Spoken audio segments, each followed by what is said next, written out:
అనంతపురం జిల్లా కళ్యాణదుర్గంలో 3 నెలల గర్భిణి ఆత్మహత్య కలకలం రేపింది. మృతురాలు చనిపోయే ముందు తనకు జరిగిన అన్యాయంపై తన ఫోన్లో వాయిస్ రికార్డ్ చేసింది. ప్రస్తుతం ఆ ఆడియో వైరల్ గా మారింది. తన భర్త అత్తమామల వేధింపులో పోలీసులకు ఫిర్యాదు చేసినా కనీసం పట్టించుకోలేదని, సరైన చర్యలు తీసుకుని ఉంటే తనకు ఈ పరిస్థితి వచ్చేది కాదంటూ మృతురాలు శ్రావణి తన ఆడియోలో ఆవేదన వ్యక్తం చేసింది. తన ఫిర్యాదును పట్టించుకోకుండా తన భర్త అత్తమామలు చెప్పిన విషయాలకే పోలీసులు మద్దతుగా నిలిచి తనకు అన్యాయం చేశారంటూ ఆమె ఆరోపించింది.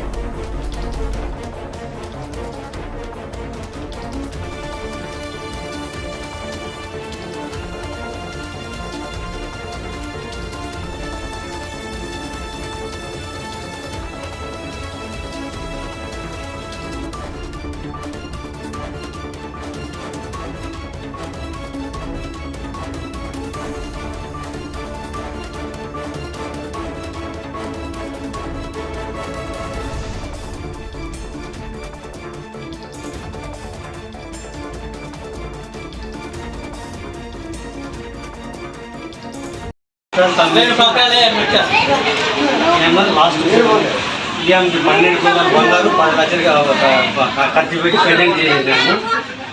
నా పెండైనాక 4 నెలలు 5 నెలలకి టార్చర్ పెట్టి 10 దినాలకి 20 దినాలకి ఇంటికి పెట్టాను. ఇంటికి ఎదిగినట్లు మా ఇంట్లో వాళ్ళు వచ్చి పంచాయతీ చేసి పంపిస్తే ఊరితో ఉండేది ఆధారపు కట్టిన పండ్రప్పు ఏసుగా మాట్లాడి ఇంటికి పంపించింది.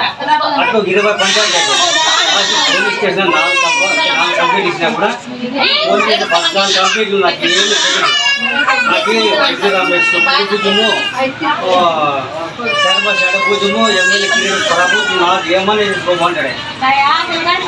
మొన్న అట్లా మన 10 రోజుల కింద మళ్ళీ పాప ప్రెగ్నెంట్ అని తెలుసుకున్నప్పుడు అపాయింట్ చేయించుకొని చిత్రింపులు పెట్టేసినారు. మాకు కూడా తెలియకున్నట్లు వచ్చి 6 గంటల తీసుకుంటే వెళ్ళిపోయింది. ఒకసారి పాల్వాబాయి ఆవిడ ఉంగల్ రోడ్ తీసుకుంటే వెళ్ళిపోయినారు. ఒకసారి ధర్మారం రోడ్ తీసుపెట్టి వెళ్ళిపోయినారు. ఒకసారి పుల్లదాలు పనులాడ తీసుపెట్టి వెళ్ళిపోయినారు. ఎవరు రాత్రి 7 గంటల టైంలో. మళ్ళీ సార్ ఇటు వచ్చినప్పుడు 2 రోజులు ఇటు పెట్టుకొని రోజు పెట్టుకునేసరికి 2వ రోజు క్యాప్చర్ పెట్టి మాకు వెళ్ళి అడ్డపోయింది. పోయినా కూడా అప్పటి నుంచే కొట్టేది ఏం చేయదు సార్ అంత చేసేసాం. మళ్ళీ ఇదాకా వచ్చి పోలీస్ స్టేషన్ కంప్లైంట్ ఇస్తే వాళ్ళు మేము అపాపం కొడతాంటే నేను అడ్డుపోయినాను. మళ్ళీ ఇది కొట్టి కట్టాను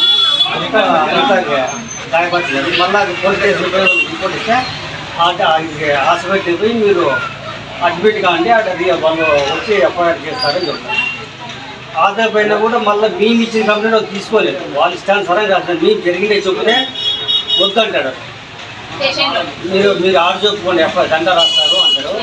మళ్ళీ ఆడిపోయినాక సరే సార్ నాకు బట్టలు లేవు పెట్టలేదు సార్ మార్పులు ట్యాబ్లెట్ అని అక్కడ కూడా తెచ్చుకుంటానని సిఎస్ఆర్ అడిగితే సిఎస్ఆర్ నంపిస్తే వాళ్ళు ఎదురుకు కూడా 4 పోయినారు. మా వాళ్ళు మగాయన ఇంకొక కానిస్టేబుల్ పోయినారు. కాల్దా కొన్ని మా అప్పటికే పుట్టించుకోండి ఎట్లయితే మాట్లాడినాడు. ఆ పాప దానికి గురయ్యి నేను 5:30కు కళ్యాణంకి వచ్చినాము సార్.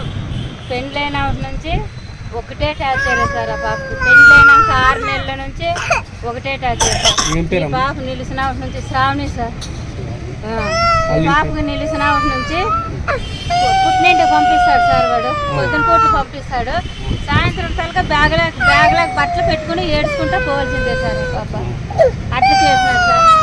సార్ మొన్న బుధవారం నాకొద్దు సార్ వాడు కొట్టి ఆ పాపని మంగళవారం పోయింది సార్. ఇంటికి నిలిచిందని పోయినది వచ్చింది కానుకొని 2 నెలలకే పంపించినాడు సార్. కానుక చేసుకుని ఒకసారి రాపోని పంపించినాడు. 6 నెలలు అయింది సార్. ఆ పాపకు మాటలు లేవు. మాకు ఆ పాపకి సెల్ఫోన్లో మాట్లాడేకి లేదు. ఆ పాప మాకు చూసేకి లేదు సార్. మాకు ఏమన్నా వాళ్ళోటి బాగుంటే చాలని చెప్పి మేము ఊరికైనాం సార్. పూకోకున్నట్ల బుధవారం నాకొద్దు మంగళవారం కొట్టినాడు సార్. బాగా ఎంటుకలు పట్టుకుని గోడకు కొట్టినాడు సార్. బాగా ఈడక్క వాసింది. ఆర్టీటీ హాస్పిటల్కి పోయితే వాళ్ళు స్కానింగ్ చేయించుకుని వచ్చి మీరు అనంతపురం పోయి స్కానింగ్ చేయించుకుని వచ్చి మీరు అడ్మిట్ కావాలా ఈడ ఆ పాపకు ఈడ చెకప్ చేస్తాము అన్నారు సార్. పోలేదు సార్ వాడు. కంప్లైంట్ ఏమి ఇచ్చినారా? కంప్లైంట్ ఏమి ఇచ్చినాం సార్. శనివారం ఇచ్చినాం సార్. శనివారం ఇచ్చినాం. బుధవారం ఇంటికి వచ్చింటే కొట్లాడి పెట్టి నా మొగనికి ఆ పాప చాలా బట్టంతా తెంచి ఈడే ఇంట్లో సార్. ఒక్కరు కానీ అడ్డం రాలేదంట సార్. ఆ పాప 8:30 కొట్టా అంటే మొగుడు అత్త మామ పీకేసి నాకు నువ్వు బేకలేదు అబార్షన్ చేయించుకున్నలా అబార్షన్ లేకుండా నా మాట వినుకోకుండా నా ఇంట్లో ఉండకూడదు అని చెప్పి ఆ పాపని కొట్టి గేదన్నారు. పోలీసు వాళ్ళు ఏమన్నా న్యాయం చేసినారమ్మా? పోలీసు వాళ్ళు ఏమన్నా న్యాయం చేశారా మీకు? ఏమో సార్ వాళ్ళు ఏం న్యాయం చేయలేదని ఆ పాప ఉరేసుకునేది. సార్ నా బిడ్డ కన్నా న్యాయం చేయండి, నాకంతా న్యాయం చేయలేదు రికార్డు ఉంది సార్ ఆ పాపది. రికార్డు ఉంది సార్ ఆ పాపది. ఎన్నిసార్లు ఇచ్చినారమ్మా మీరు కంప్లైంట్ ఏమైనా ఇచ్చారా? సార్ ఇది మూడోసారి సార్ ఇచ్చింది. ఇది నెల బాలింతకు మాత్రమే మింగి ఇచ్చినాడు సార్ ఈ బాబు బాలింతడు. అప్పుడు కంప్లీట్ ఇచ్చినాను. నా బిడ్డ నేను చూసేకపోయింటే నన్ను 2 సార్లు కొట్టినాడు సార్. అవగానే ఈడే ఉండేది సార్. స్టేషన్లో మీకేం న్యాయం జరగలేదు? న్యాయం జరగలేదు సార్. మాకు న్యాయమే జరగలేదు సార్. స్టేషన్లో న్యాయం జరగలేదనే సార్ మేము ఉండేది. నీ కూతురు పేరు మనమరాల పేరు చెప్పమ్మా. మనమరాల పేరు పరిణీత సార్. 3 ఏళ్ళలో ఉంది సార్. ఈ పాపే కదా? అవును సార్. ఇప్పుడు 2 నెలలు గర్భవతి సార్ ఆ పాప. నీ పేరు ఏం పేరమ్మా? నా పేరు రామాంజనం సార్. టీ రామాంజనం. తల్లి శ్రావణి తల్లి. అది ఆ సార్ ఒకసారి పంచాయతీ చేసి ఇట్లుండకూడదు, నువ్వు మడసాంగ్ చేసుకుని తినాలా, మడసాంగ్ ఉండండి అని పంపించినాడు సార్. మళ్ళీ 3 నెలలు అయినాక మళ్ళీ అదే రగడే సార్. మళ్ళీ ఇప్పుడు 5 నెలలు అయితే మళ్ళీ అదే రగడే సార్. మీ అల్లుడు ఒకటేనా నీ బిడ్డ చేసింది? వాళ్ళ అత్త మామలు అత్త మామ మొగడు సార్. మిద్ది మీద నుంచి ఆ పాప మిద్ది మీద నుంచి కింద కడపరాదాన్ని సొంపేసి ఇంకో పెంట్లు కానీ చేస్తాం నీకు అని చెప్పిందని సార్. ఆ పాప వినింది సార్ అది కానీ. కళ్యాణదుర్గం పట్టణానికి చెందిన బోయ శ్రీనివాసులకు బోయ శ్రావణికి 3 సంవత్సరాల కిందట వివాహం జరిగింది. వివాహ సమయంలో శ్రావణి తల్లిదండ్రులు శ్రీనివాసులకి 12 తులాల బంగారం ఇచ్చి ఘనంగా పెళ్లి చేసినారు. 10 లక్షలు ఖర్చు పెట్టి. వారిద్దరికీ ఒక ఆడబిడ్డ కూడా సంతానం కలిగింది. తదుపరి శ్రీనివాసులు పదే శ్రావణిని అదనపు కట్నం కోసం వేధించడం, అలాగే అనుమానించడం మొదలుపెట్టినాడు. ఈ క్రమంలో పలు దఫాలుగా అమ్మాయి తల్లిదండ్రులు శ్రీనివాసులకు అదనపు కట్నంగా కూడా 7 లక్షల రూపాయల దాకా ఇచ్చినట్లు తెలుపుకుంటున్నారు. ఈ క్రమంలో అనేక సార్లు పెద్ద మనుషులు కూడా పంచాయతీ చేయడం జరిగింది. 6 నెలలప్పుడు కూడా పంచాయతీ చేసి పెద్ద మనుషులు వాళ్ళని సర్దుబాటు చేయడం జరిగింది. ఆ తర్వాత ఆ అమ్మాయి ఇప్పుడు 3 నెలలు గర్భవతిగా ఉంది. ఈ క్రమంలో ఈ నెల 6వ తారీఖున మళ్ళీ శ్రీనివాసులు అతని తల్లిదండ్రులు శ్రావణిని తిట్టడం కొట్టడం జరిగింది. అంతేకాకుండా శ్రావణి తండ్రి వెళ్ళి ఉంటే అతన్ని కూడా కొట్టడం జరిగింది. దాని మీద కేసు ఇవ్వడం జరిగింది. దాన్ని 11వ తారీఖున ఆగస్టు నెల 11వ తారీఖున కేసు రిజిస్టర్ చేసినాం. అది దర్యాప్తులో ఉంది.